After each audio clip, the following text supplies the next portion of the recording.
we're talking about moral and political principles here. We're talking about first principles, what comprises the good life. That's where the real disagreement Wait, is. I guess I'm not seeing that. Isn't fewer children dying a moral principle? That is, that we ought to have fewer children dying. It's good to have fewer people dying. It's evil to let kids die if you can prevent it.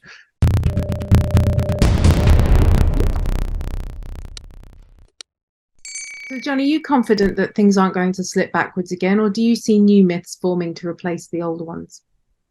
Well, it's not so much myths. I think that reason can lead individuals to come up with smart views that the world works in one way, and lead other individuals to come up with smart views that the world works in other ways. In international relations, the world I operate in, I have a particular theory of realism. I argue that realism best explains how the world works. Steve is a very smart guy, and he uses his critical faculties to think about how the world works, and he comes up with a fundamentally different view of international politics than I do. It's what I would call a liberal view.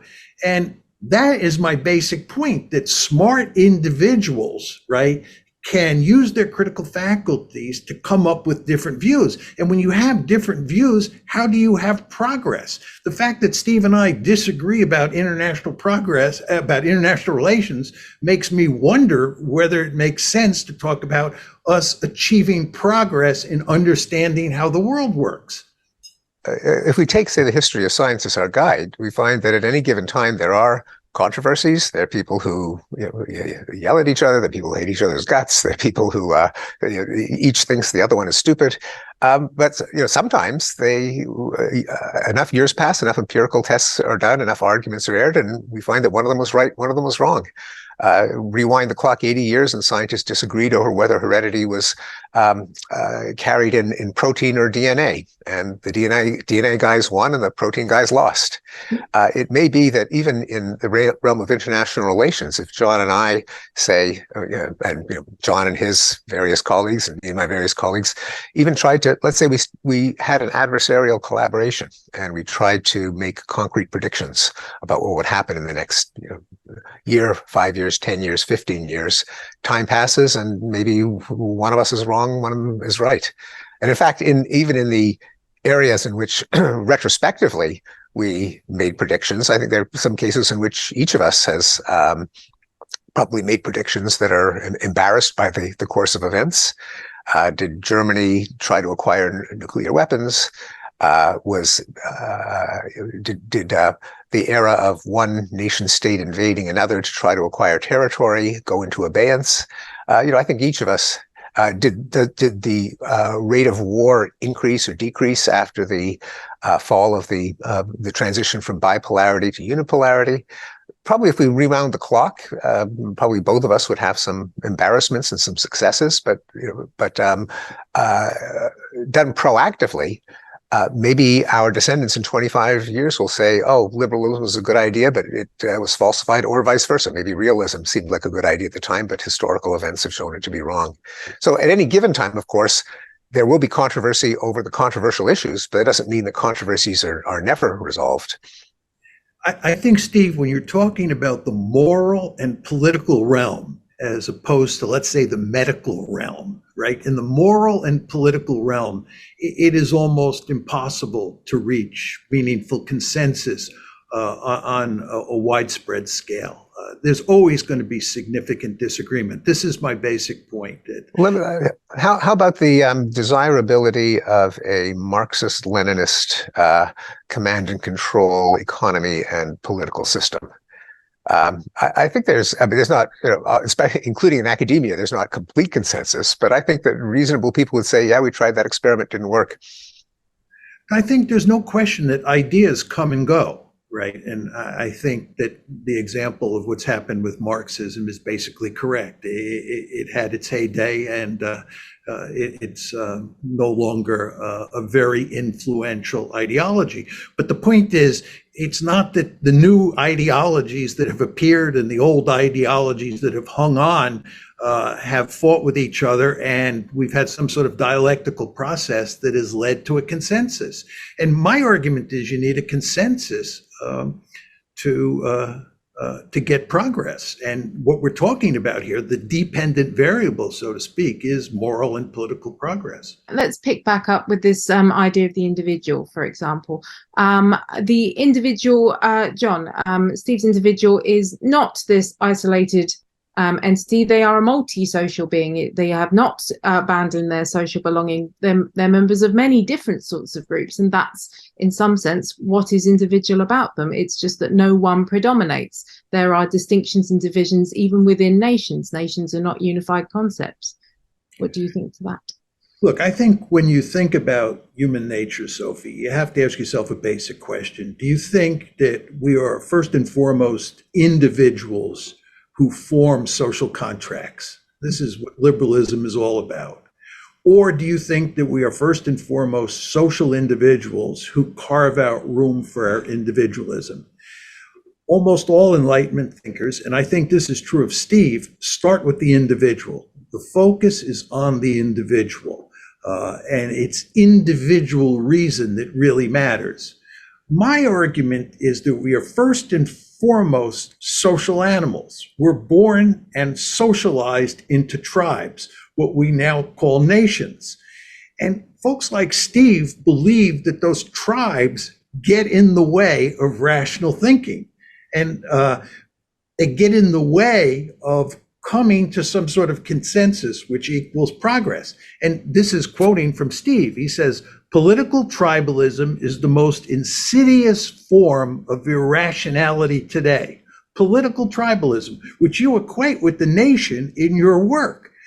I'm arguing that there is some truth in that nationalism, identity with a nation, the fact that we live in a world of nation states, makes it difficult to reach progress.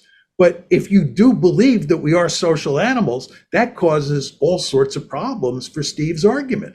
You know, one of the challenges of the Enlightenment is how do you have large-scale social groupings like nations without coercion of forcing people to sacrifice their interests for a majority or even the most powerful.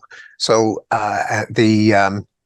and that's why we have liberal democracy. That's why we have freedom of speech. That's why nations have decreasingly identified themselves with some single religion or ethnic group, and have become defined, admittedly retrospectively, by something closer to a social contract. Now, it's not historically true that people sat down together and they hashed out the details for a country. But in terms of rationalizing what are the defensible arrangements for a country, yeah, I don't think the United States, I think it's really good the United States is not a Christian nation.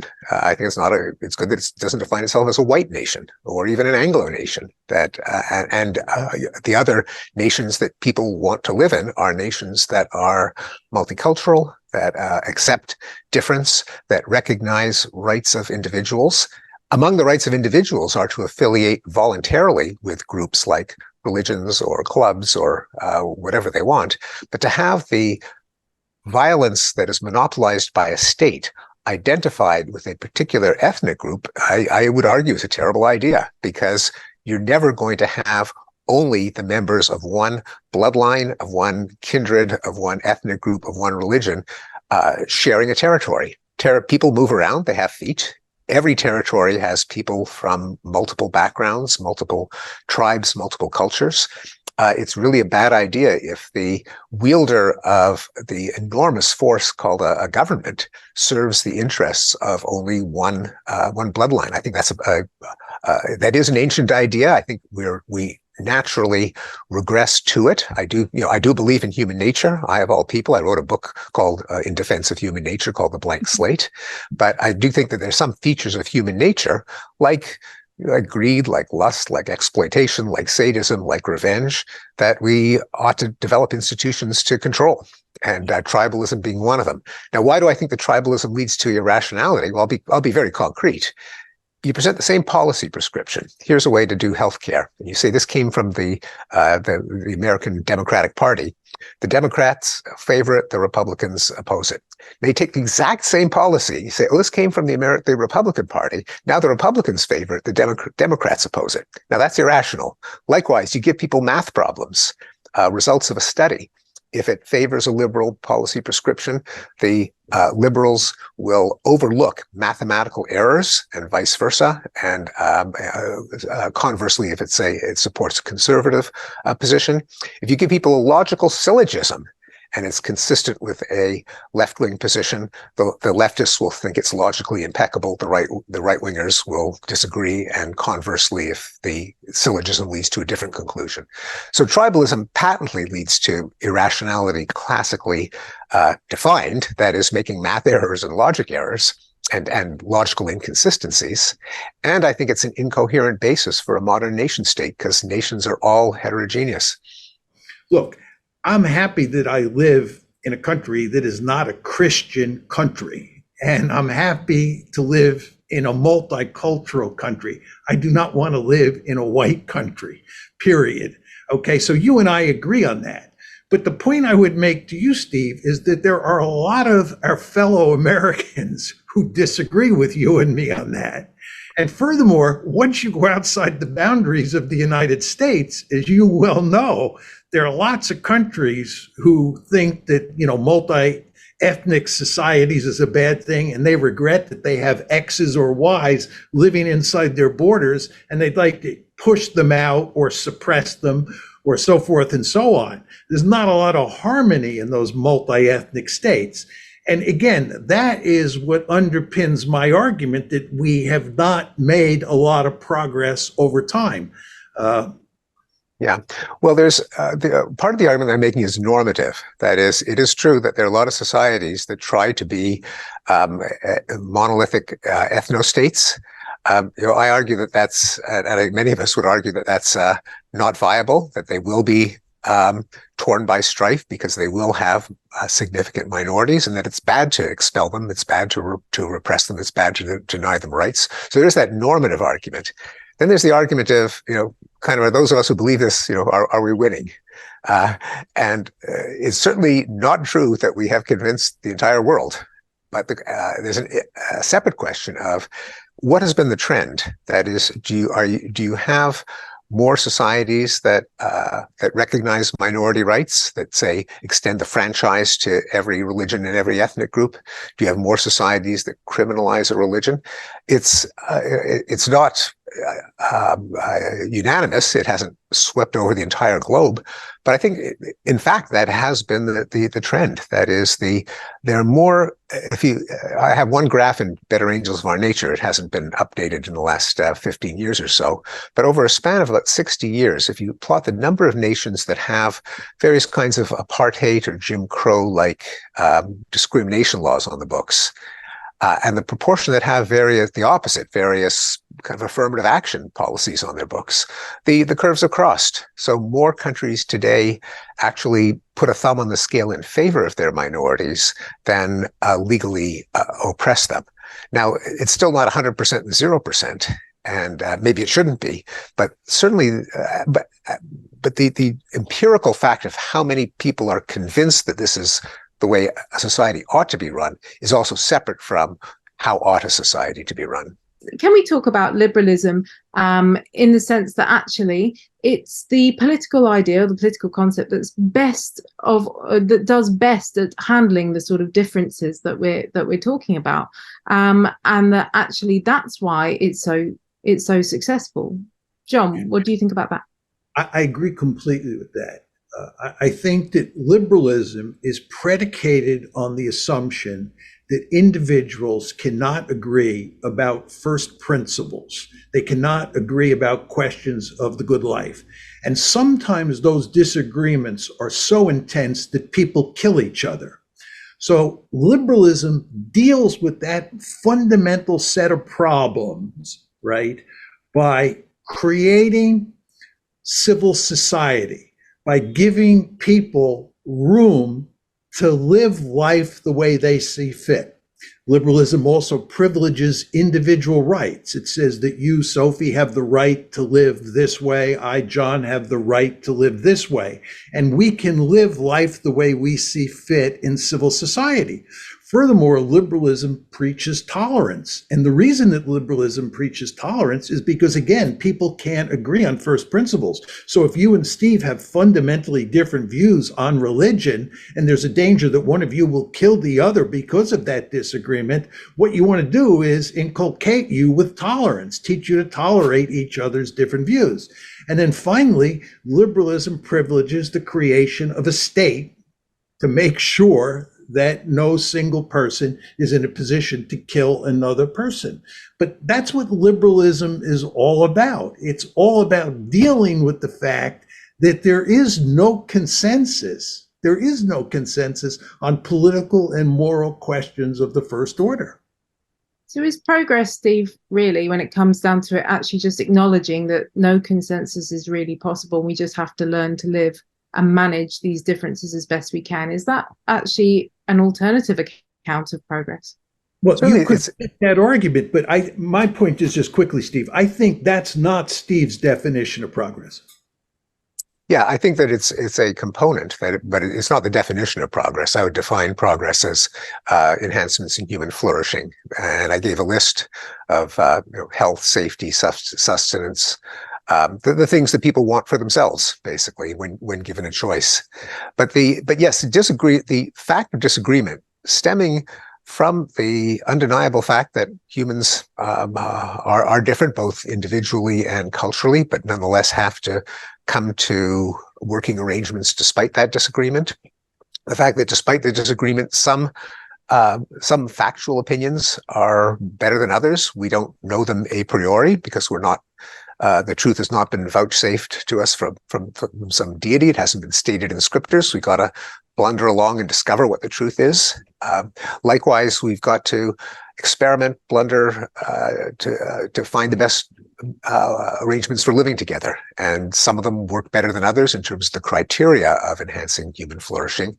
Where people will disagree at any given time. But I think it's an exaggeration to say that no one agrees with anyone else on any first principle. If you look at the UN Sustainable Development Goals, every country, 193 countries, agreed on which way the world ought to go. That is, poverty should be reduced, safety should be increased, access to clean water should be increased, child deaths should be decreased, infectious disease should be decreased. There's an awful lot of agreement, and then we can reframe other arguments as what will get us to the state that many of us agree on. Now, again, not everyone. There are some people who have messianic visions that the world is not going to be a great place until everyone obeys all of God's commandments. And if kids die, so it doesn't matter one way or another. But to the extent that people do agree that babies dying is bad, and by and large they do, then that changes the argument from disagreements over first principles to disagreements over means to the end. And even then, if you look at the Sustainable Development Goals, there's an awful lot of agreement over things that the world's nations should get together and do.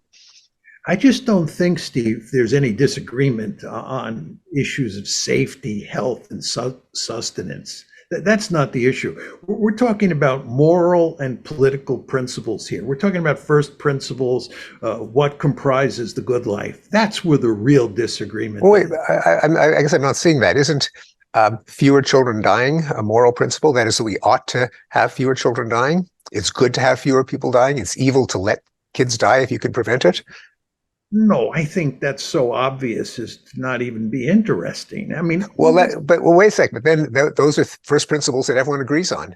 You didn't need the Enlightenment to produce that, right? The argument here is the Enlightenment and using our critical faculties changed things. We were finally able to make moral and political progress. I think from time immemorial, people have understood that, young children dying is a bad thing. And what we should do is try and keep them alive for as long as possible. Well, but we did have things like, slavery and human sacrifice and genocide of other peoples. And we had, praying to avert famine as opposed to developing vigorous hybrids and artificial fertilizers and crop rotation. So the means to attain those differed as well. But even the idea of universal human flourishing, that isn't so obvious. One could you go back into a lot of religious codes, and the idea that every last member of Homo sapiens ought to flourish, isn't there. if we find a lot of these concepts problematic, are there any sort of really viable alternatives, or actually are we kind of stuck with trying to make, you know, the sort of Enlightenment values, as we've been talking about them very broadly, are we stuck with trying to make them work, or are there other alternatives? Well, the first Enlightenment value is unfettered reason. Yeah. Unfettered reason is put up on a pedestal. I believe that unfettered reason should be put up on a pedestal. And I would think that all three of us as academics would agree with that. I think the dispute between me and Steve has more to do with what unfettered reason leads to when it comes to important moral and political questions. But I'm in favor of that. Second sort of principal value of the Enlightenment is the focus on the individual. And I do like individualism. And again, as academics, individualism really matters, as we all know. So I'm not against individualism. But my basic point, as I've emphasized here, is that we are all social animals and that we have to carve out space for our individualism. The fact that you, Sophie, live in Britain and Steve and I live in the United States has an influence on how we think about the world. And in my opinion, that makes it more difficult to reach some sort of consensus, to reach some sort of truth on important political and social values. So I'm of a mixed mind about the individualism. But I do like individualism, but you have to understand that, again, we're social animals first and foremost. And then with regard to IR, which was my third point before, I think that we live in a fundamentally competitive world. States compete with each other in nasty ways often, and sometimes they even fight wars. That situation has not changed since the beginning of time, and it's not going to change in the future. And I don't think we've made any progress there, although Steve has a particular argument that I haven't addressed, which I'll leave aside for the moment. Well, the more you try to formulate alternatives to Enlightenment ideals, the better they look. Because what are the alternatives? If you start to argue against reason, well, why should we take that seriously? If it's either it's reasonable, in which case you signed on to reason, or it's not reasonable, in which case there's no reason to go along with them. Likewise, if you're really against individualism, are you okay with your parents arranging a marriage for you? Are you okay with being forced to go to church every Sunday? Are you okay with being forced to do anything for the coherence of the group, not expressing your opinion because it might sow disagreement and dissent, and that would be uncomfortable? It's very hard to argue for an alternative to individualism, as long as individualism includes the people's preference to belong to various social collectives. International relations, probably we should have a whole other discussion of that, because I do think things have changed, but that's maybe John and I will agree to disagree on that. But again, I would distinguish the normative issue of what ought we to persuade one another of, to argue for, to advocate, from the kind of triumphalist argument that we've won. Everyone agrees with me. No, everyone doesn't agree with me. I think they ought to. I don't think we'll ever reach the point where everyone will. And I wouldn't want to, have the dictatorial power to force people to. But I do think the trend has been in that direction as it happens. Now, those are separate. It could be there are ideals that would be good if more and more people adopt, and they're immune to reason and they do the wrong thing. Those are two separate arguments, but I would argue the Enlightenment ideals, A, are what we ought to strive for, and B, they haven't triumphed, but that's the direction that we've been going. I think, Steve, that there is a large element of triumphalism in your book. And in fact, when I read it carefully, I couldn't help but think about Frank Fukuyama's very famous article, The End of History, which was published in 1989, because Frank's argument is that we're making progress, that in fact, we defeated fascism in the first half of the 20th century, communism in the second half of the 20th century, and the future is liberalism. In other words, liberal democracies like the United States have the wind at our back. And what we're going to get over time is more and more liberal democracy. And this is progress. And once you have this kind of progress, you don't have fundamental disagreement on moral and political issues. And in fact, given that that all the countries of the world will be liberal democracies, there's not going to be much political disagreement out there. And you remember Frank's big argument at the end of his famous article was that the biggest problem we would face going forward was boredom. And the reason we would face boredom is there would be no more politics, right? There would be no more fights. My argument is because of the limits of reason, the limits of unfettered reason, what you get are really big fights where people are willing to kill each other. And that's what makes politics, to use Barack Obama and Bill Clinton's phrase, a contact sport. And once politics, which is a contact sport, is at play, right, you're not going to make a lot of progress. And in fact, you're going to need a state to keep everybody under control.